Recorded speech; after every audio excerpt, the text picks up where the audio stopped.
એક સંગીતકારના ઘરમાં એક ઢોલ અને વાંસળી બે બાજુ બાજુમાં પડ્યા હતા અને રાતનો સમય હતો અને નીંદર નહોતી આવતી બંનેને. એટલે ઢોલ વાંસળીને સવાલ કરે છે કે વાંસળી, તું કેવી ભાગ્યશાળી કે તને કોઈ પણ માણસ પોતાના આમ હોઠ ઉપર મૂકે અને પ્રેમથી જાણે તારા પગ દબાવતા હોય, પગ ચંપી કરતા હોય એ રીતે આમ આમ આંગળી ફેરવે ને હોઠ ઉપર તને મૂકે.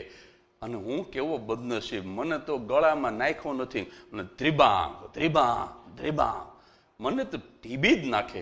આનું શું કારણ? તારા કરતા નહીતર કિંમતમાં તો હું મોંઘો છું.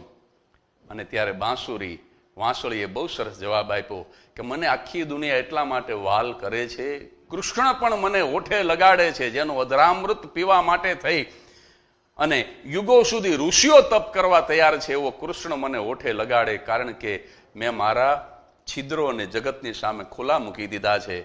મેં મારા અવગુણને, મારી નબળાઈને જગતની સામે ખુલ્લી મૂકી દીધી છે. અને તને એટલે બધા ટીપે છે, તને મારે છે, તને ટીબે છે, કારણ કે તે તારી પોલને ઢાંકી દીધી છે. આજનો માણસ પોલ ઢાંકીને માર મેળવવા માટે તૈયાર છે, પણ છિદ્રો ખુલ્લા મૂકી અને જગતનું વાલ મેળવવા માટે તૈયાર નથી.